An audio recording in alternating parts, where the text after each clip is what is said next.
ஆண்டவரும் இரட்சகரும் ஆகிய இயேசு கிறிஸ்துவின் இனிதான நாமத்தினாலே ஒவ்வொருவருக்கும் வாழ்த்தலையும் சமாதானத்தை கொண்டு வருகிறேன். இந்த நல்ல காலை நேரத்தில் உங்களோடு கூட இருப்பதற்கு அருமையான ஊழிய சகோதரர் எனக்கு கொடுக்கிற நல்ல வாய்ப்பிற்காக உங்கள் ஒவ்வொருவருக்காக ஆண்டவருக்கு நான் நன்றி சொல்கிறேன். உங்களை சந்திக்கும்படி கர்த்தர் கொடுத்த இந்த வாய்ப்பிற்காக தேவனை ஸ்தோத்திரிக்கிறேன். அல்லேலூயா. இன்றைய பகிர்ந்து கொள்வதற்கு ஒரு தலைப்பை உங்களோடு கூட நான் பகிர்ந்து கொள்ள விரும்புகிறேன். நாம் எடுத்தவர்கள் அதை வாசிக்கலாம். 1 சாமுவேல் 17ஆம் அதிகாரம் 29ஆம் வசனம். 1 சாமுவேல் 17ஆம் அதிகாரம் 29ஆம் வசனம்.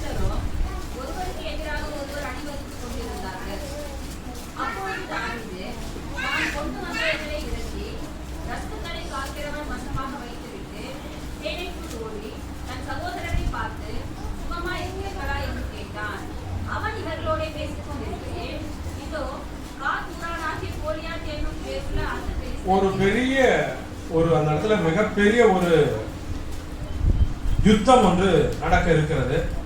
அந்த யுத்தத்தை பார்த்தோம்னா ரெண்டு பக்கமும் ரெண்டு பெரிய சேனை தானே சண்டை போடும். ஆனால் இந்த இடத்துல பாத்தீங்கன்னா ஒரே மனுஷன் மிகப்பெரிய ராணுவத்தை தொடை நடுங்க வைக்கிறான். அந்த ஒரு மனுஷன் யார் என்று சொன்னால் அவன் பெலிஸ்தியன். ஆனால் நடுங்குகிறவர்கள் யார் என்று சொன்னால் தேவனுடைய பிள்ளைகள் நடுங்கிக் கொண்டிருக்கிறார்கள். தேவனுடைய பிள்ளைகளுக்கு செய்வதறியாது திகைத்துக் கொண்டிருக்கிற ஒரு நேரம். அந்த இடத்துல சிறுவனாகிய ஒரு மனுஷன் வருகிறான். முதல் முறையாக யுத்த களத்தை பார்க்கிறான். இதுவரைக்கும் அவன் யுத்த களத்தை பார்த்ததில்லை. இந்த முதல் முறையாக பார்ப்பது கூட அவன் யுத்தத்திற்கு வரவில்லை, அண்ணனுக்கு உணவு கொண்டு வருகிறான், சாப்பாடு எடுத்துக்கிட்டு வரான். அவனுக்கும் யுத்தத்துக்கும் எந்த சம்பந்தமும் இல்லை. அவனுக்கும் கத்திக்கும், அவனுக்கும் பட்டயத்திற்கும், அவனுக்கும் கேடயத்திற்கும், அவனுக்கும் வில்லுக்கும் அம்புக்கும் ஒரு தொடர்பும் இல்லை. அவன் யாரோடு தொடர்பு கொண்டிருந்தான்னா ஆட்டுக்குட்டியோடு தொடர்பு கொண்டவன். அவன் யாரோடு தொடர்பு கொண்டான்னா யாரோடு தொடர்பு கொண்டவன், சோத்திர பாடங்களோடு தொடர்பு கொண்டவன், அப்படிப்பட்ட சங்கீதத்தோடு தொடர்பு கொண்டவன். அப்படிப்பட்ட ஒரு மனுஷன் யுத்த களத்திற்கு வருகிறான். ஏதோ ஒரு நோக்கத்திற்கு வருகிறான். வரும்போது அப்பா அவனிடத்துல சொல்லுகிறார், போய் அண்ணன் யுத்தத்துல இருக்கிறாரு, நீ போய் அவங்களுக்கு சாப்பாடு கொடு என்று சொல்கிறார். சாப்பாட்டை எடுத்துக்கொண்டு வருகிறான். வரும்போது அவன் பார்க்கிறான், மிகப்பெரிய ஒரு மனுஷன் இந்த இடத்துல நின்று கொண்டு இந்த இஸ்ரவேல் மக்களை, அதாவது தேவனுடைய மக்களை கலங்கடித்துக் கொண்டிருக்கிறான். சவால் விடுறான், யாராவது ஒருத்தர் வா மோதி பார்த்துடலாம் அப்படின்னு சொல்லி. நீங்க ஜெயிச்சிட்டீங்கன்னா எங்கள் மக்கள் அத்தனையும் உங்களுக்கு அடிமை, நீங்க யாராவது தோத்துட்டீங்கன்னா நாங்கள் உங்களுக்கு அடிமை, நீங்க தோத்துட்டீங்கன்னா நாங்க தோத்துட்டோம்னா நீங்க எங்களுக்கு அடிமை. அப்போ ஒரே ஒரு மனுஷனை மேற்கொள்ள முடியாமல் அந்த ராஜா, சவுல் ராஜா நடுங்கி கொண்டிருக்கிறார். அந்த மொத்த சேனையும் நடுங்கி கொண்டிருக்கிறது. சாதாரண ஆடு மேய்க்கிற மனிதன், அதுவும் யுத்தத்துக்கு வராத மனுஷன் அந்த இடத்துக்கு வருகிறான். வரும்போது பார்க்கிறான், இந்த சூழ்நிலை அவனுக்கு சற்று வித்தியாசமாக தெரிகிறது. அவன் அந்த இடத்துல பார்ப்பது ஒரு பெரிய கோலியாத்தை பார்க்கிறான். அவன் அந்த இடத்துல பார்ப்பது இஸ்ரவேல் மக்களுடைய நடுக்கத்தை பார்க்கிறான். கோலியாத்திடம் என்ன பார்க்கிறான்? இவன் நான் வணங்குகிற தெய்வத்தை, ஜீவனுள்ள தெய்வத்தை நிந்திக்கிறதை பார்க்கிறான். மக்களிடத்துல என்ன பார்க்கிறான்? அறியாமையை பார்க்கிறான். போர்ல நீங்க ஜெயிக்கலாம், நீங்க ஏன் அப்படி இருக்கிறீங்க அப்படின்னு சொல்லி பார்க்கிறான். பார்த்துட்டு அண்ணனுக்கு சாப்பாடு கொடுக்க வருகிறான். சாப்பாடு கொடுக்க வரும்போது இந்த மனுஷனுடைய இந்த செய்தியை பார்த்து அவனுக்கு ஒரு பெரிய வைராக்கியம், கோபம் எழும்புகிறது. ஏன் இவங்க இப்படி நடுங்கிட்டு இருக்காங்க, போய் சண்டை போட வேண்டியதானே அப்படின்னு சொல்லி கேட்கிறான். அங்க சண்டை போடுற மாதிரி இல்லை. காரணம் என்னன்னா, அவன் நல்ல இந்த சீலிங் அளவுக்கு உயரமா இருக்கிறான். 9 முழ உயரம், 9 அடி இல்ல, 9 முழ உயரம். ஒரு முழமே 1.25 அடிக்கு வரும், கொஞ்சம் கை பெரிய கையா இருந்தா. 9 முழ உயரத்துல இருக்கிறான். அவனுடைய படை அந்த கலங்கள்லாம் பாத்தீங்கன்னா ஒவ்வொன்றும் பயங்கரமான நிறை, ரொம்பவும் வெயிட்டான ஒரு விஷயம். ஒரு பெரிய சிறு வயசுல இருந்தே போர் சேவகன். அப்படி ஒரு பயங்கரமான ஒரு ஆளை எப்படி பார்த்த உடனே இவனுக்கு அவனை மேற்கொள்ளலான ஒரு ஐடியா கிடைக்கும். அப்ப அந்த இடத்துக்கு வருகிறான். வரும்போது கேட்கிறான், இவன் அடிச்சா என்ன கிடைக்கும், இவன் அடிச்சு வீழ்த்தினவனுக்கு ராஜா என்ன தருவார். இது அவனுடைய அண்ணனுக்கு கோபத்தை கொண்டு வருது. அவன் என்ன சொல்றான்னா, நீ யாரு, இங்க வந்திருக்கிற, நீ தம்பி தானே, சாப்பாடு கொடுக்க வந்தல, கொடுத்துட்டு ஒழுங்கா போக வேண்டியதானே, நீயே இந்த விஷயத்துல எல்லாம் தலையிடுற அப்படின்னு சொல்லுவதற்கு இவன் சொல்லுகிற பதிலைத்தான் இன்றைக்கு நம்ம செய்தியாக பார்க்க போறோம். இவன் ஒரு பதிலை சொல்லுகிறான். 29ஆம் வசனத்துல, 1 சாமுவேல் 17ஆம் அதிகாரம் 29ஆம் வசனத்துல, அதற்கு தாவீது, நான் இப்பொழுது செய்தது என்ன, நான் வந்ததற்கு முகாந்திரம் இல்லையோ என்று சொல்லி, is there not a cause, ஒரு காரணம் இல்லையா, ஒரு முகாந்திரம் இல்லையா? நான் இங்க வந்திருக்கிறேன், ஒருவேளை அப்பா என்னை அனுப்பினார் வந்திருக்கிறேன், அல்லது உனக்கு சாப்பாடு கொடுக்க வந்திருக்கிறேன், இதெல்லாம் தாண்டி வேற ஒரு காரணம் இந்த இடத்துல இருக்குது அப்படின்னு அவனுக்கு ஒரு இருதயத்துல ஒரு எண்ணம், இருதயத்துல ஒரு சிந்தனை தேவன் கொடுக்கிறார்.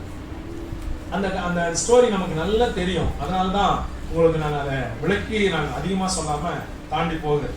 அப்போ தேவனிடத்துல நாம ரோமர் 8ஆம் அதிகாரம் 28ஆம் இப்படி வசனம் இப்படி சொல்லுகிறது, அன்றியும் அவரது தீர்மானத்தின்படி அழைக்கப்பட்டவர்களாய் தேவனிடத்தில் அன்பு கூறுகிறவர்களுக்கு சகலமும் நன்மைக்கு ஏதுவாய் நடக்கிறது.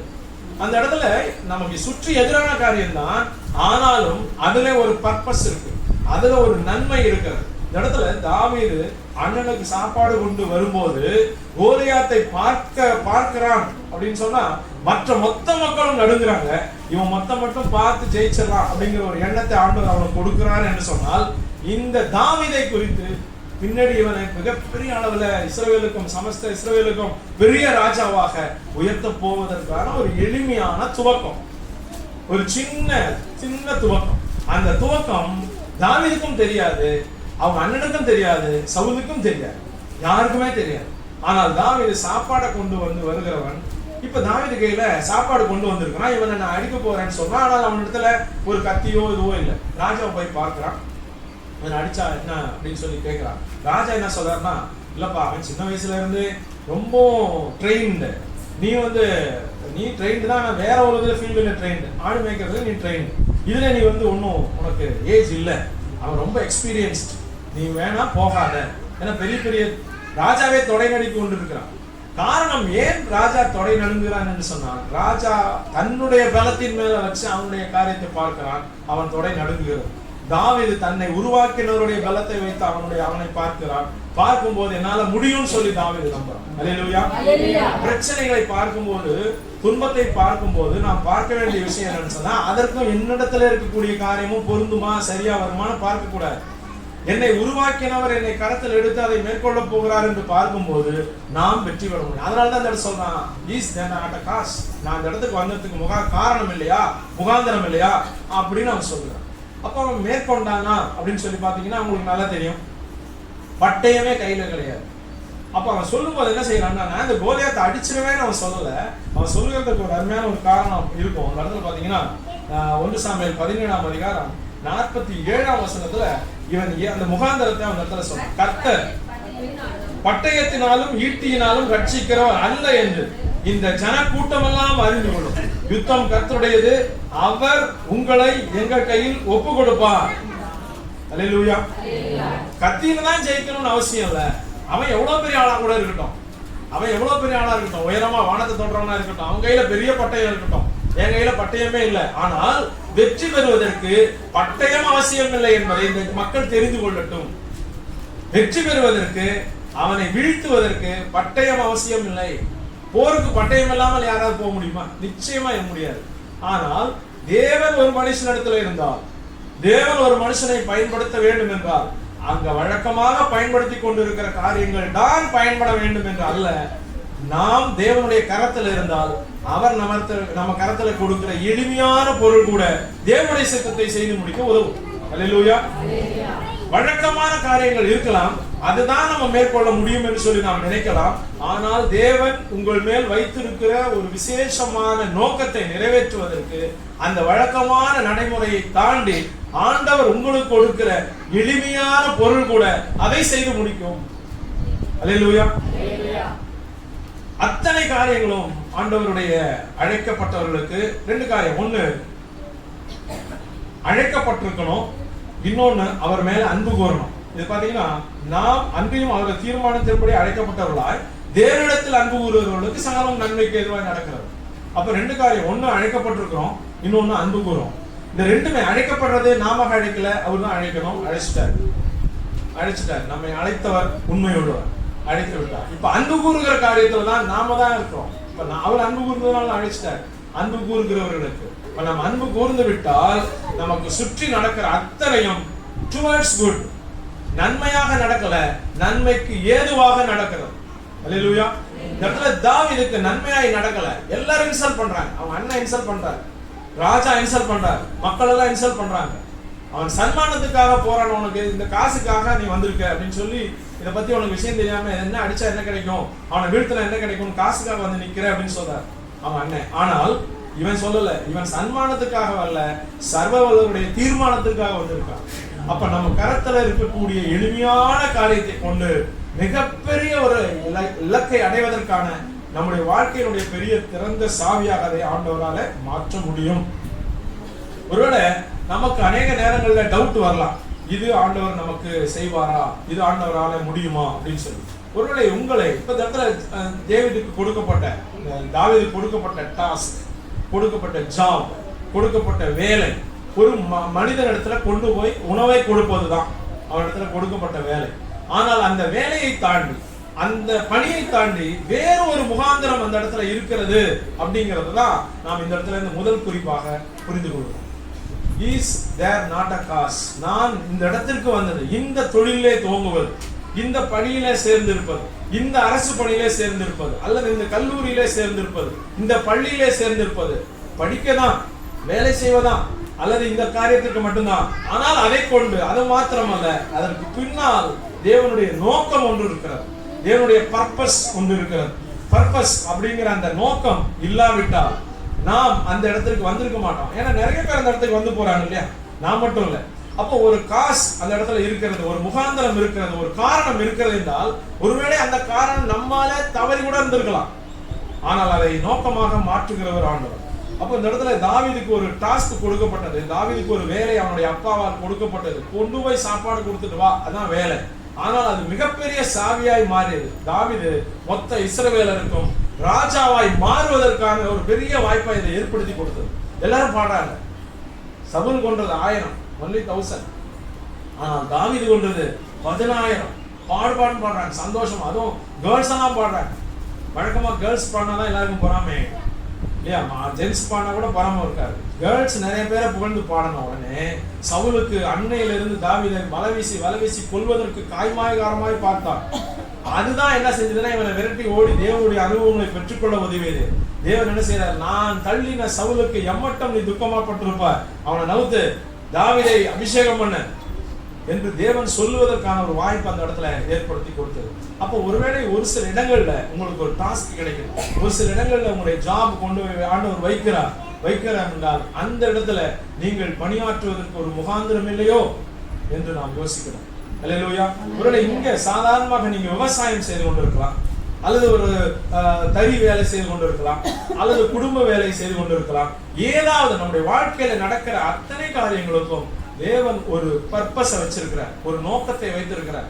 நம்ம சந்திக்கிறோம் இல்லையா, சாதாரண நபர்களை சந்திக்கிறோம்ல, அதற்கு ஒரு நோக்கம் உண்டு, அதற்கு ஒரு திட்டம் இருக்கிறது. அப்ப தேவன் என்ன செய்கிறார்னா, யாரையும் எந்த விதமான நோக்கமும் இல்லாமல், திட்டம் இல்லாமல் பயன்படுத்துகிறதும் இல்லை, சந்திக்க வைக்கிறதும் இல்லை. அப்ப இந்த இடத்துல தாவீது கோலியாத்தை சந்தித்தான், அவனை வீழ்த்தினான். பட்டயம், அவனுடைய பட்டயத்தை எடுத்து, அந்த சம்பவம் உங்களுக்கு நல்லா தெரியும் நினைக்கிறேன். மிகப்பெரிய உயரமா நிற்கிறான். சின்ன பிள்ளைங்களா நீங்க விபிஎஸ்ல கூட படிக்கலாம். மிகப்பெரிய உயரமா நிற்கிறான், இவன் மிகச்சிறிய பையனா நிற்கிறான். அவன் ஈட்டி படைகள் எல்லாத்தையும் அணிந்து கொண்டு இருக்கிறான். இவங்கிட்ட ஒண்ணுமே இல்லை, 5 கூழாங்கற்களை மட்டும் வச்சுட்டு இருக்கிறான். இந்த 5 கூழாங்கல்ல கையில வச்சுக்கிட்டு அவன் நிக்கிறத பார்த்துட்டு கோலியாத்து கேட்கிறான், நான் என்ன நாயா ஒரே கையில குச்சி வச்சுக்கிட்டு வரேன், நான் எவ்வளவு பெரிய ஆள் தெரியுமா, என்னை பத்தி உனக்கு என்ன தெரியுங்கிற மாதிரி அவன் சொல்றான். உடனே தாவீது என்ன செய்யறான்னா இந்த வசனத்தை சொல்றான், ரட்சிப்பதற்கு அல்லது வெற்றி தருவதற்கு பட்டயம் அவசியம் இல்ல அப்படின்னு இந்த மக்கள் தெரிஞ்சுக்கிட்டோம், எனக்கு தெரியும் இந்த மக்கள் தெரிஞ்சுக்கிட்டோம்னு சொல்லிட்டு கல்லை எடுத்து அடிக்கிறதும் கல்லும் ஓடுறதும் ஒன்னா ஒரே டைம்ல இருக்கு, ஓடிக்கொண்டே அடிக்கிறான். அடிக்கும் போது இவன் கல்லும் போகுது, இவன் பின்னாடியே போறான். கல்லு பட்டு விழுந்த உடனே நெற்றியில படுகிறது, பட்டு பெரிய உயரமான ராட்சசம் பொத்துன்னு விழுகிறான். விழுந்தோன்னு ஓடி போய் அவனுடைய பட்டயத்தை எடுத்து அவனையே வெட்டுகிறான். அப்ப பட்டயம் கையில, தாவீதின் கையில் பட்டயம் இல்லாதிருந்தது அப்படின்னு ஒரு வசனம் அந்த இடத்துல உங்களுக்கு வரும் பாருங்க. அந்த இடத்துல நல்லா இருக்கும், தாவீதின் கையில் பட்டயம் இல்லாதிருந்தது. 50ஆம் வசனத்துல பாத்தீங்கன்னா இவ்விதமாய் 1:17-50, அதாவது 1 சாமுவேல்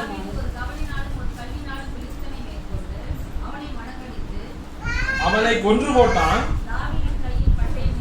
தாவீதின் கையில் பட்டயம் இல்லாதிருந்தது. அப்ப அவன் சொன்னதை நிறைவேற்றான். பட்டயம் தேவையில்லைங்க, அடிக்க இன்றைக்கு பெரிய பெரிய பிரச்சனை இருக்கலாம், பெரிய பெரிய இஷ்யூஸ் இருக்கலாம். அங்க வழக்கமாக நம்ம சொல்லுவோம்ல, ஜாப் கிடைக்கணும்னா இவ்வளவு லட்சம் கொடுக்கணும்னு. கண்டிப்பா கொடுக்கணும் மற்றவங்களுக்கு, ஆனால் உங்களுக்கும் எனக்கும் அவசியம் இல்லை. தாவீதின் கையில் பட்டயம் இல்லாதிருந்து, பட்டயம் இல்லாமல் உலகம் தெரிஞ்சுக்கிட்டோம், பட்டயம் இல்லாமல் வெற்றிக்கான உலகம் சொல்லுகிற காரியங்கள் இல்லாமல் தேவனால் வெற்றியை கொடுக்க முடியும். அல்லேலூயா. ஒருவேளை இந்த இடத்திற்கு தாவீது வந்ததற்கு ஒரு முகாந்திரம் இருக்கிறது. உங்களை என்ன அருமையான பாஸ்டர் ஐயாவை ஆண்டவர் ஒரு சில இடங்கள்ல பொருத்தி வைத்திருக்கிறார். வைத்திருப்பதற்கு ஒரு முகாந்திரம் உண்டு. அருமையான பிள்ளைங்க, இப்ப நீங்க உங்களுடைய அடுத்த நிலை +2 முடிச்சுட்டு கல்லூரி போவீங்க, 10th முடிச்சுட்டு ஹையர் செகண்டரி ஸ்கூல் போவீங்க, அடுத்த நிலைக்கு போவீங்க. உங்கள் இன்ஸ்டிடியூஷன்ல நீங்க போய் சேர்றீங்க, கல்வியை பெறத்தான் போகிறீர்கள், தாவீது போல சாப்பாடு கொடுக்க தான் போறீங்க. ஆனால் is there not a cos? அங்க உங்க மேல ஒரு ஆண்டவருடைய ஒரு நோக்கம் இல்லையா, ஒரு முகாந்திரம் இல்லையா? நிச்சயமா இந்த இடத்துல உங்களை ஆண்டவர் உயர்த்த போகிறார், உங்களை ஆண்டவர் பயன்படுத்த போகிறார். அல்லேலூயா. இரண்டாவது ஒரு காரியத்தை பார்க்கலாம். ஜோசப், யோசேப்பு. யோசேப்புன்னு சொன்னோம்னா உங்களுக்கு யார் ஞாபகம் வரா? மரியாளுடைய ஹஸ்பண்ட், இயேசு கிறிஸ்துவோட அப்பா, அப்படி ஞாபகம் வராங்க இல்லையா? இல்ல, எங்க பக்கத்து வீட்டுல ஒருத்தர் ஜோசப்னு இருக்காரு. யோசேப்பு என்கிற ஒரு மனுஷன், அந்த யோசேப்புங்கிற மனுஷன் எத்தனை பேருக்கு தெரியும்? நல்லா கை தூக்குங்க. வேதத்துல வரக்கூடிய யோசேப்பு எத்தனை பேருக்கு தெரியும்? ஓகே. அவனுக்கு ஒரு ஸ்பெஷாலிட்டி என்ன? அவனை பத்தி நீங்க அவனுக்கு தெரியும்னு சொல்றதை நான் எப்படி நம்பலாம்? அவனை பத்தி ஒரு ஸ்பெஷாலிட்டி ஒரு சொல்லுங்க, சொல்லுங்க பாப்போம். சும்மா சொல்லலாம். சின்ன பிள்ளைங்களுக்கு இந்த கேள்வி, பாலிய பிள்ளைங்களுக்கு தான் கேள்வி. யோசேப்பு எனக்கு தெரியும்னு சொல்றீங்க இல்லையா? யார் அந்த யோசேப்பு? ஒரு க்ளூ கொடுங்க. இப்போ ஜான் பாபு அப்படின்னு சொன்னா யார் அந்த ஜான் பாபு அப்படின்னு கேட்டா நீங்க என்ன சொல்றீங்க? பாஸ்டர்னு சொல்லுவீங்க இல்லையா? அப்படி சொல்லுவீங்கல்ல. அது மாதிரி யோசேப்புக்கு ஒரு சின்ன ஹிண்ட். இப்போ ஒரு அக்கா பாடினாங்க, ஒரு சகோதரி பாடினாங்க, அக்கா இல்லை தங்கச்சியா தான் இருக்கும், ஒரு சகோதரி பாடினாங்க, நான் கோச்சிங் போறாங்க அக்கா, ஒரே வயசானவர் உறவுக்கு நான் அக்காவா அப்படின்னு அவங்க நினைச்சிடக்கூடாது. அவங்க பாடினாங்க, அவங்களுக்கு ஒரு சின்ன ஐடென்டிட்டி கொடுக்கலாம், என்ன பாடலாம், என்ன சொல்லலாம் அப்படின்னு சொன்னா நல்லா அழகா பாடுவாங்க. இப்ப யோசேப்பு குறித்து ஒரு ஐடியா என்ன சொல்லுவீங்க? சும்மா சொல்லுங்களேன். சரி, யோசேப்புக்கு எத்தனை அண்ணன் தம்பி? யோசேப்பே தெரியல, இது அண்ணன் தம்பி வேற கேட்க. ஓகே. யோசேப்பு என்பவன் நல்ல நல்ல சின்னதான சொல்லிடுறேன், ரொம்ப ரொம்ப அதிகமா சொல்லல, குறைச்சு சொல்லிடுறேன். யோசேப்பு என்பவன் 11 சகோதர சகோதரியோடு பிறந்தான். 11 சகோதர சகோதரிகள், அவனை சேர்த்து 12. கடைசி சகோதரன் பென்யமீன். இந்த 11வது ஆளுமே அவங்க அப்பாவுக்கு 11 பேர்.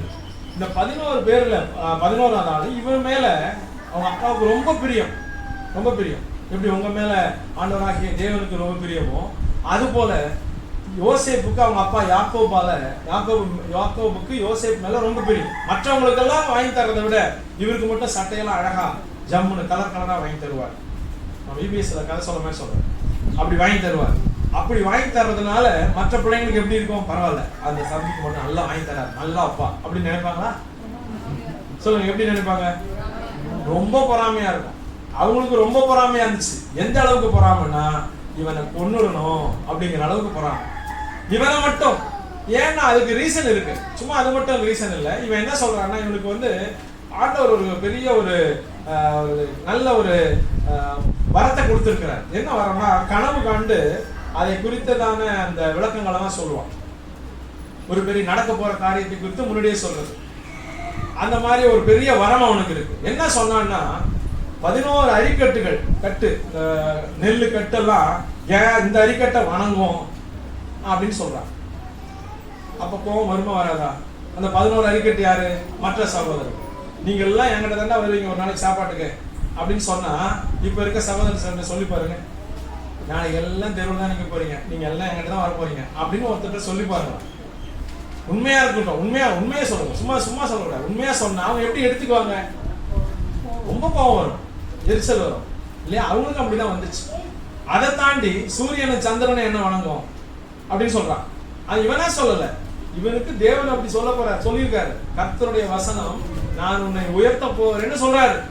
அதை இவனுக்கும் புரியல. இவன் ஏதோ சொல்றான், கடவுள் எனக்கு இப்படி சொன்னாரு.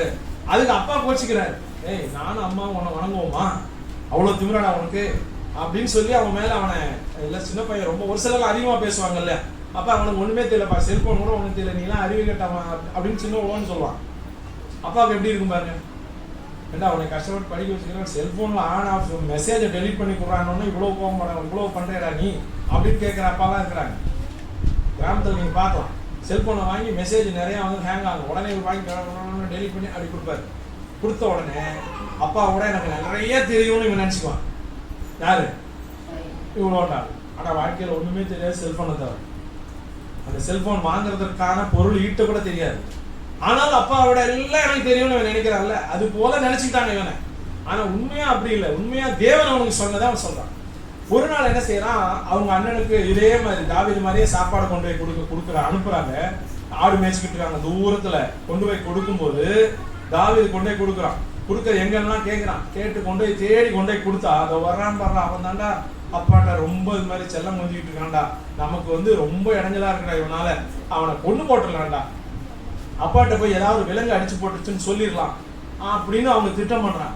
திட்டம் பண்ணி அவன் என்ன செய்யறான், கொல்லலாம் அப்படின்னு நினைக்கும் போது மூத்த சகோதரன் சொல்றான், கொல்ல வேணாம், இந்த வராங்க ஒரு பெரிய குரூப் வருது, இவங்க கிட்ட வித்துடலாம், அவங்க எங்கேயாவது எடுத்து போய் தூரமா போகட்டும், அவன் என்ன நமக்கு இருக்கக்கூடாது அவ்வளவுதானே அப்படின்னு சொல்லி வித்துடுறாங்க.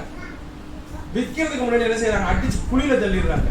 அப்புறம் தூரமா வருது அந்த அந்த அந்த அந்த வியாபாரி கூட்டம் வருது, உடனே அவங்ககிட்ட சேல் பண்ணிடுறான், விற்கப்படுகிறான், குழியில தள்ளப்படுகிறான், அடிக்கப்படுகிறான். இதெல்லாம் அவன் சுத்தி. ஆனா ஆண்டவர் அவனுக்கு என்ன சொன்னாரு, எல்லா அறிக்கட்டும் உன வணங்கும், நீ பயங்கர உச்சத்துல போற, ஸ்டாரா மின்ன போற. ஆனா இங்க எங்க இருக்கிறான், பள்ளத்துல இருக்கிறான், ஸ்டாரா மின்ன போற. சும்மா காசுக்கு சாதாரண காசுக்கு விற்கிறாங்க. வித்து எங்க கொண்டு போறாங்கன்னா நேரா ஒரு எகிப்து தேசத்துல உள்ள போத்திபாரனுடைய அரண்மனை அந்த வீட்டுக்கு கொண்டு போறாங்க. அங்க கொண்டு போன உடகு அப்ப கூட அவனை என்ன பண்றாங்க, அடிமையா வச்சிருக்கிறாங்க.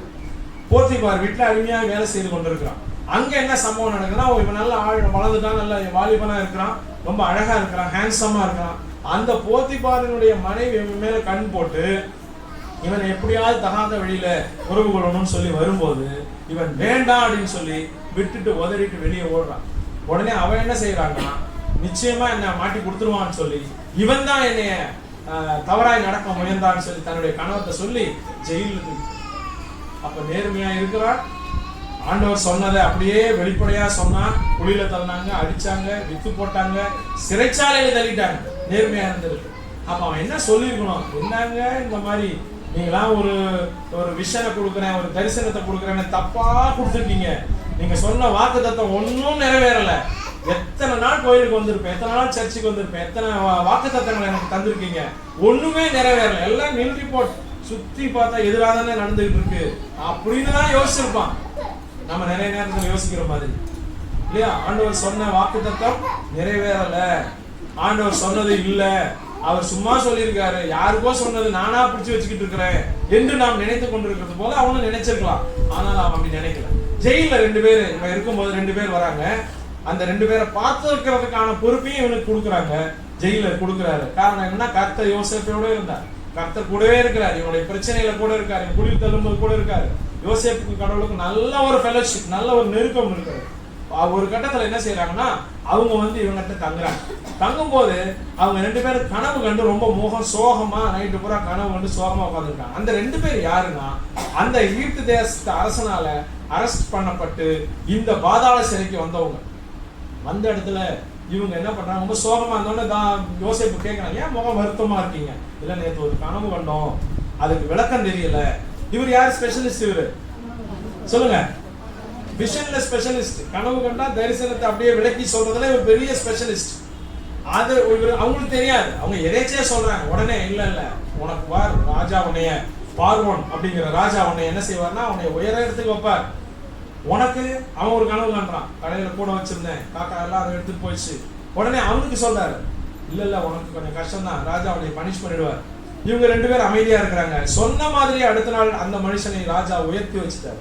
அப்படி ரிலீஸ் ஆகி வெளியே போகும்போது ஓடி வந்து அவன்கிட்ட சொல்றான் யோசேப்பு, நீ போனீங்கன்னா ராஜாட்ட சொல்லி எனக்கு கொஞ்சம் ரிலீஸ் பண்ணி கொடுப்பா, நான் ஒன்றும் தப்பு பண்ணல, நான் தப்பு பண்ணாம வந்து உள்ள உட்காந்துருக்கிறேன், என்னை அரெஸ்ட் பண்ணி வச்சிருக்கிறாங்க, நீ ராஜாட்ட போறல, எனக்காக கொஞ்சம் பேசு அப்படின்னு சொல்றான். அவன் சொன்னானா போய் சொன்னானா அப்படின்னு பார்த்தா சொல்லவே.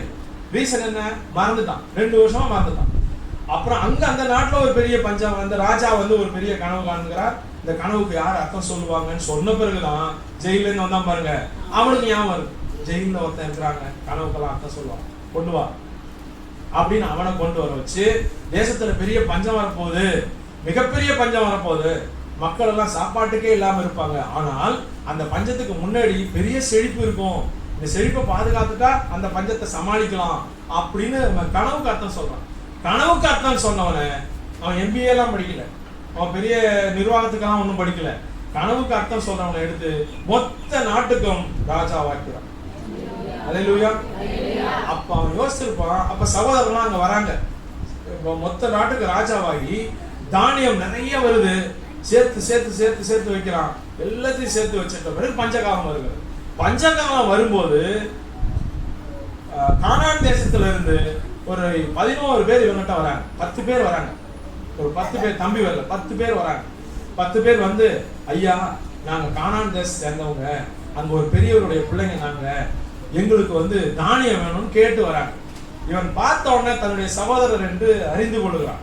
அறிந்து கொண்டுட்டு அவன் என்ன சொல்றான்னா, நீங்கள் விற்று போட்டீர்கள், தேவன் என்னை இந்த இடத்துக்கு அனுப்பினார் அப்படின்னு அவங்ககிட்ட சொல்றான்.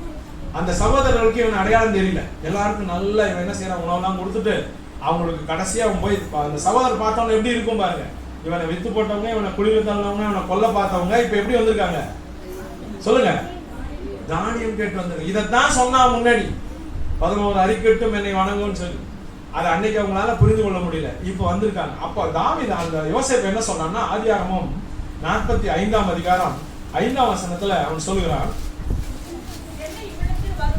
என்னை இவ்விடத்தில் வரும்படி விட்டு போட்டதில் நீங்கள் சஞ்சலப்பட வேண்டாம், அது உங்களுக்கு விசனமாய் இருக்கவும் வேண்டாம். ஜீவரட்சணைனா உயிரை பாதுகாக்கும்படி, ஜீவரட்சணை செய்யும்படி தேவன் உங்களுக்கு முன்னே என்னை இங்க அனுப்பினார்னு நினைச்சுக்கோங்க. நீங்க என்னை வித்து போட்டதையோ குளிர தன்னையோ நினைக்காதீங்க, உங்களை காப்பாத்துறதுக்காக நீங்க இப்ப வந்திருக்கீங்கல்ல, நான் கொஞ்சம் முன்னாடி வந்திருக்கேன் அவ்வளவுதான் அப்படின்னு சொல்லுறான். அப்போ அவனுக்கு வந்த யோசேப்புக்கு வந்த பிரச்சனைகள், யோசேப்புக்கு வந்த குழியில தள்ளினது, வித்து போட்டது, சிறைச்சாலையில் இருந்தது, அடிமைப்பட்டது, எல்லா பிரச்சனைகளுக்கும் ஒரு முகாந்திரம் இருக்கிறது. அந்த பிரச்சனையை யோசிச்சிருப்பான், சகோதரால் வந்தது, இந்த சிறைச்சாலைக்காரனால் வந்தது, இந்த போத்திபாரின் மனைவியால் வந்தது, யாரால் வேண்டுமானாலும் வந்திருக்கலாம், இல்ல என்னாலேயே வந்தது, யாரால வேண்டுமானாலும் வந்திருக்கலாம். பிரச்சனைகள் வந்தாலும் அந்த பிரச்சனைகளுக்கு பின்னால் தேவ நோக்கம் ஒன்றும் உண்டு, தேவ நோக்கம் ஒன்று உண்டு. ஆதியாகமம் 39ஆம் அதிகாரத்துல அந்த இடத்துல பாத்தீங்கன்னா அவன் எவ்வாறெல்லாம் பாடுபட்டான் அப்படின்னு சொல்லி நம்ம பார்க்கிறோம். சங்கீதம் 105:19 இப்படி சொல்லுகிறது, கர்த்தர் சொன்ன வார்த்தை, 105:19, கர்த்தர் சொன்ன வார்த்தை நிறைவேறும் அளவும் அவருடைய வசனம் அவனை புடமிட்டது, அவருடைய வசனம் அவனை புடமிட்டது. ருமேனியா தேசத்துல ரிச்சர்ட் உம்ரான் அப்படின்னு சொல்லி ஒரு தேவ மனுஷன், அது கம்யூனிஸ்ட் நாடு, அங்க வந்து ஆண்டவரை பத்தி எல்லாம் வெளியில சொல்ல முடியாது. டார்ச்சர் ஃபார் கிரைஸ்ட், படுவேதனையில் பரம வெற்றி என்கிற புத்தகத்துல இந்த சம்பவம் இருக்கு.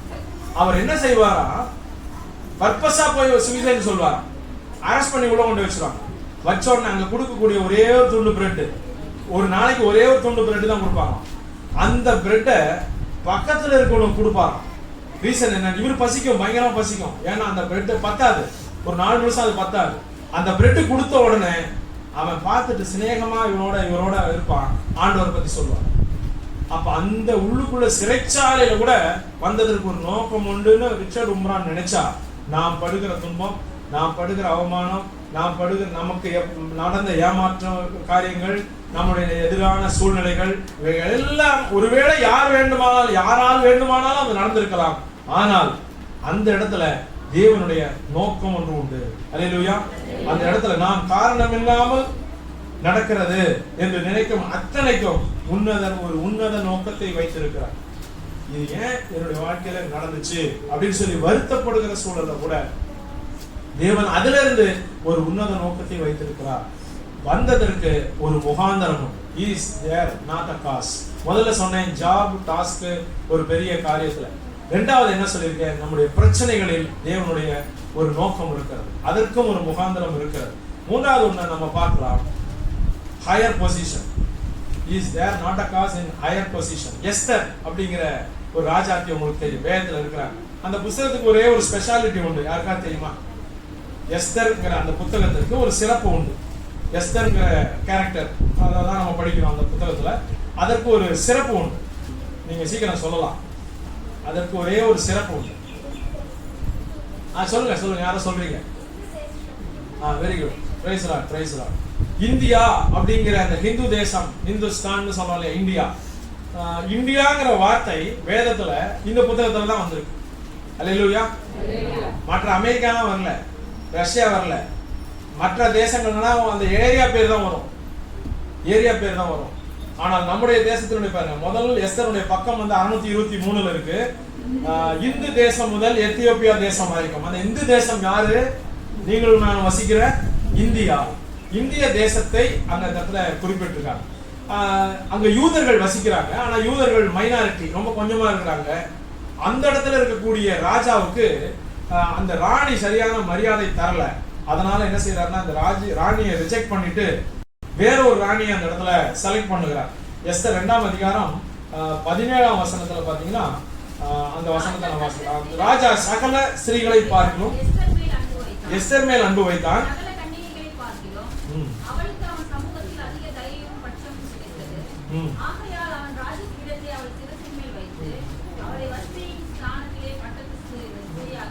இப்ப இந்த இடத்துல சாதாரண ஒரு மனுஷனால் வளர்க்கப்பட்ட தந்தை இல்லாத அனாதையா இருந்த எஸ்தருக்கு ஒரு பெரிய மிகப்பெரிய ஒரு ஹையர் பொசிஷன் கிடைக்குது, ஒரு பெரிய உயர்வு கிடைக்குது. அந்த உயர்வு அவர் கற்பனையிலே நினைச்சு பார்க்காதது. அவள் வளர்ப்பு தந்தை மொர்தெகாய் அவன் தான் அந்த இடத்துக்கு இவளை அறிமுகப்படுத்துகிறான். அப்பொழுது ராஜா தன்னுடைய எல்லா பிரபுகளுக்கும் ஊழியக்காரன் எஸ்தரின் நிமித்தம் ஒரு பெரிய விருந்து செய்து நாடுகளுக்கும் சகல கரணை உண்டாக்க ராஜஸ்திரிக்கு தக்கதாக வெகுமதிகளை கொடுத்தான். ஒரு பெரிய ஹையர் பொசிஷன்ல உயர்த்தி வைக்கிறான். சாதாரண அனாதை பெண், அனாதை பெண் இந்த இடத்துல இப்ப எங்க இருக்கான்னா, அரசியாகிறான், ராஜஸ்திரி ஆகிறான். பெரிய, அதாவது எந்த தேசத்துக்குன்னா, இந்திய தேசம் முதல் எத்தியோப்பியா தேசம் வரைக்கும் ஒரு பெரிய பேரரசனுடைய ராணியாக மாறுகிறார். ஒரு பெரிய ஹையர் பொசிஷன் வருகிறது. நம்முடைய வாழ்க்கையில கூட நிறைய நேரத்தில் ஆண்டவர் ஒரு உயர்ந்த ஸ்தானத்தை கொடுப்பார். மற்ற உறவினர்கள் மத்தியில, நண்பர்கள் மத்தியில, ஊர்க்காரர் மத்தியில பெரிய உயர்வை கொடுப்பார். அப்ப நம்ம என்ன நினைப்போம்? நான் உழைச்சேன், நான் படிச்சேன், நான் ஜெயிச்சேன் அப்படின்னு சொல்லி அங்க போய் உட்காருவோமே தவிர ஒருத்தரையும் திரும்பி பார்க்க மாட்டோம், கீழே இருக்க ஒருத்தரையும் கை தூக்க மாட்டோம். ஆனால் இந்த இடத்துல இந்த பெண்ணும் அப்படிதான் இருக்கிறா. அவளுக்கு சொல்லுகிறாங்க, ஒரு வசனத்தை சொல்லுகிறான். இப்ப என்ன நடக்குது அப்படின்னு சொன்னா, யூத இனத்தை சேர்ந்தவள் இவள். ஆமான் என்கிற யூதரை வெறுக்கக்கூடிய ஒரு மனுஷன் தளபதியா இருக்கிறான் ராஜாவுக்கு. அவன் என்ன முடிவுக்கு வருகிறான்னா, இந்த யூதர் இருக்கிறதுனாலதான், இந்த ராணியும் அப்படி இருக்கிறா, யூதர் இருக்கிறதுனாலதான் இந்த மக்கள் பெருகுகிறார்கள், நாளுக்கு நாள் அறிவாகிறார்கள். அதனாலதான் ஒருத்தனை என்னை மதிக்க மாட்டேங்கிறான், குறிப்பா அந்த மொர்தெகாய் என்னை மதிக்க மாட்டேங்கிறான் அப்படின்னு சொல்லி அவன் எந்த இனத்தை சேர்ந்தவன் அதை அழிக்கணும்னு சொல்லி ஒரு உத்தரவு பிறப்பிக்கிறான்.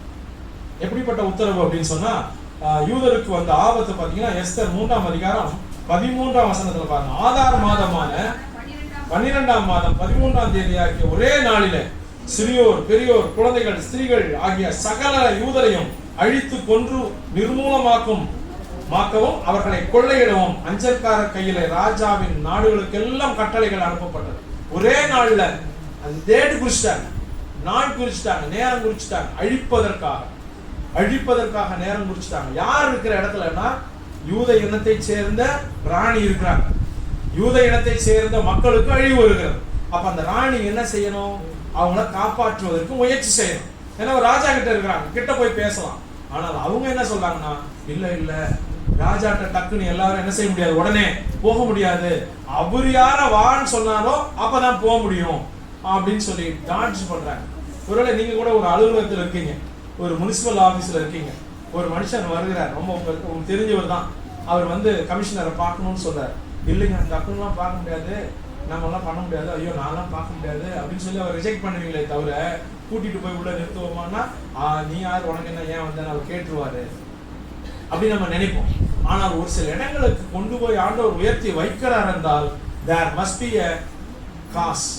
ஆண்டவர் அதை ஒரு நோக்கத்துக்கு தான் அந்த இடத்துக்கு கொண்டு போய் வைத்திருக்கிறாரே தவிர எதேச்சையாக கொண்டு போய் வைக்கல.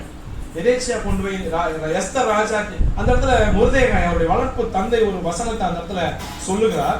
4ஆம் அதிகாரம் 14ஆம் வசனத்துல மொர்தெகாய் ஆள் அனுப்பி எஸ்தருக்கு ஆள் அனுப்பி சொல்லுகிறார், நீ இந்த காலத்தில் மௌனமாயிருந்தால் யூதருக்கு சகாயமும் ரட்சிப்பும் வேறொரு இடத்திலிருந்து எழும்பும், அப்பொழுது நீயும் உன் தகப்பன் குடும்பத்தாரும் அழிவீர்கள்.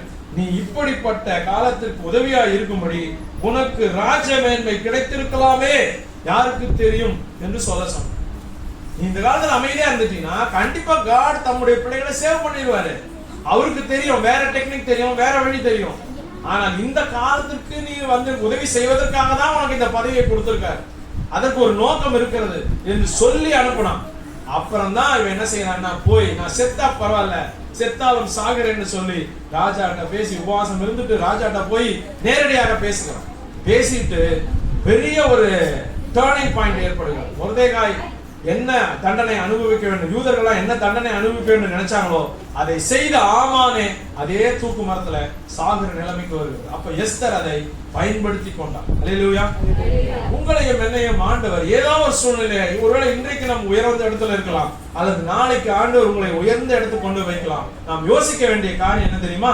நான் இவர்கள் எல்லாம் விட்ட உயர்ந்து விட்டேன், ஆண்டவர் என்னை பெருசா ஆசீர்வதிச்சிட்டாரு, அவ்வளவுதான் நான் கேப்சர் பண்ணிட்டேன் என்று நாம் நினைக்காமல் இந்த இடத்திற்கு வந்ததற்கு தேவன் ஒரு முகாந்தரத்தை, ஒரு நோக்கத்தை வைத்திருக்கிறார்.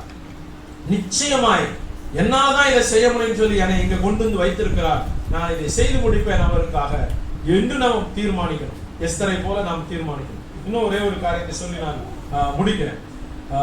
லூக்கா எழுதின சுவிசேஷத்துல 5ஆம் அதிகாரம்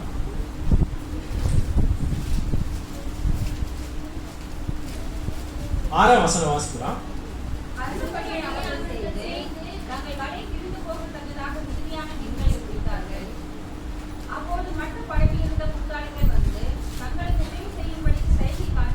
இந்த இடத்துல ஒரு பெரிய ஒரு சக்சஸ் கிடைக்குது. ஒரு தோத்து போன மனுஷன் இரவு முழுசும் மீன் பிடிச்சிட்டு தோல்வி அடைஞ்சு வலையை அலசிக்கிட்டு இருக்கிறான். Failure, total failure. அவனுடைய உழைப்பு வீணாயிருக்கு, அவனுடைய டேலண்ட் வீணாயிருக்கு, அவனுடைய அத்தனையும் வீணாயிருக்கு, டைவர்ட் ஆகி எல்லாம் ட்ரெயின் ஆகியிருக்கான். அப்போ ஆண்டவர் அவனுடைய படகுல ஏறி நின்று பேசிட்டு மெசேஜ் கொடுத்துட்டு, நீ போய் ஆழத்துல அவனுடைய வலையை போடுன்னு சொல்கிறார். அந்த மனுஷன் பெயர் பேதுரு. இவன் போகும்போது என்ன செய்யறான்னா, ஆண்டவர் வலைகளை போட சொல்லுகிறார். இவன் வலையை எடுத்துட்டு போறான், போய் போட்டுட்டு வரான். வலைகளை அப்படின்னு சொன்னதை அவன் புரிந்து கொள்ளல. ஆண்டவர் நிறைய படகு, நிறைய மீனை எக்கச்சக்கமா கொடுக்கிறார். ஒரு பெரிய ப்ராஸ்பெரிட்டி, ஒரு பெரிய செழிப்பு அவனுக்கு அந்த இடத்துல வருகிறது. அந்த செழிப்பை பார்த்தவுடன் அவன் என்ன நினைக்கிறான்னா, இதை நம்ம வச்சுக்கிட்டு அப்படியே இருக்கலாம் அப்படின்னு நினைக்கல. ஆண்டவரே தயவு செஞ்சு போயிடுங்க அப்படின்னு சொல்லி நினைக்கிறான். அப்போ ஒரு சில நேரங்கள்ல ஆண்டவர் அவனுக்கு கொடுத்திருக்கிற செழிப்பை அவன் பார்த்த உடனே அத்தனையும் எல்லாருக்கும் அவன் கொடுக்கணும் அப்படின்னு ஆண்டவர் நினைக்கல. அந்த செழிப்பை பார்த்த உடனே ஐயோ இதற்கு நான் தகுதி இல்லைன்னு சொல்லி ஆண்டவர்கிட்ட அவன் சரண்டர் ஆகான். ஆண்டவர் என்ன செய்யறாருன்னா, உன்னை நான் மனுஷரை பிடிக்கிறவராய் மாற்றுவேன் அப்படின்னு சொல்லி ஆண்டவர் சொல்றார். அல்லேலூயா. உலகத்துல இருக்கக்கூடிய சக்சஸ், உலகத்துல இருக்கக்கூடிய மிகப்பெரிய ரிச்னஸ், உலகத்தில் இருக்கக்கூடிய பெரிய அற்புதங்கள், அடையாளங்களை நாம பெற்றுக்கொள்ளும் போது நாம் செய்ய வேண்டிய காரியம் என்ன தெரியுமா? அது எனக்காக ஆண்டவர் செய்து கொடுத்தார் அப்படின்னு சொல்லி நினைக்கிறது இல்ல. ஆண்டவர் என்னை இதை கொடுத்ததுனால நான் மனிதர்களை பிடிப்பேன், இதன் வழியாய் நான் மனிதர்களை பிடிக்கிற ஒரு சூழ்நிலைக்கு வருவேன். அதாவது தேவன் என்னை நேசித்து இதை கொடுத்திருக்கிறாரு, இதை நான் பயன்படுத்தி மனிதர்களை தேவனுக்கு என்று பிடிப்பேன்கிற அந்த உணர்வை நாம் பெற வேண்டும். அப்ப அந்த இடத்துல ஆண்டவர் அவனுக்கு ஒரு அற்புதத்தை செய்தார், ஒரு பெரிய செழிப்பை கட்டளையிட்டார் என்று சொன்னால் அதற்கு ஒரு பின்னணியான ஒரு காரணம் இருக்கிறது. இது முதல் நீ மனிதர்களை பிடிப்பவனாய் மாறுவாய், உன்னை நான் மனிதர்களை பிடிக்க மாற்றுவேன். அப்ப முதல்ல ஜாப் டாஸ்க்கு யார உதாரணமா பார்த்தோம்? தாவீதை உதாரணமா பார்த்தோம். அந்த இடத்துக்கு ஒரு முகாந்திரம் இருந்தது. இரண்டாவது ஒரு காரியத்தை பார்த்தோம், யோசேப்பு. ஒரு பெரிய பதவி, ஒரு பெரிய ட்ரபிள், ஒரு பெரிய கஷ்டம், துன்பம், பிரச்சனைகள். அப்ப அதனுடைய தேவனுடைய காரணம், தேவனுடைய நோக்கம் ஒன்று வழிநடத்தி கொண்டே உந்து விசையாய் தள்ளிக்கொண்டே வந்தது. அப்ப உணர்ந்தான், நீங்கள் என்னைக்கு கொண்டு வரல, தேவனே உங்களை காப்பாற்ற முடியும் நீங்க கொண்டு வந்தார். அதற்கு நான் பட்ட துன்பங்கள் எல்லாம் சரிதான், பரவாயில்ல. அடுத்தது எஸ்தரை பார்த்தோம், ஒரு பெரிய உயர் பதவி, ஹையர் பொசிஷன். அந்த இடத்துல நாம் செயல்படுவதற்கு ஒரு நோக்கம் இருக்கிறது. நாம தான் வந்துட்டோம், கேப்சர் பண்ணிட்டோம் அப்படி இல்லை. ஒருவேளை இங்க இருக்கிற பிள்ளைங்க நாளைக்கு ஒரு உயர்ந்த ஸ்தானத்துக்கு போறீங்க, ஒரு 1.25 லட்சம் 2 லட்சம் சம்பாதிக்கிற அளவுக்கு பெரிய இடத்துக்கு போறீங்க. அப்போ உங்க ஊரை நினைக்கணும், உங்களோட கூட விசுவாசி, உங்களோட சக விசுவாசிகளை நினைக்கணும், குறிப்பா உங்க பெற்றோர் நினைக்கணும், உங்க சபையை நினைக்கணும்.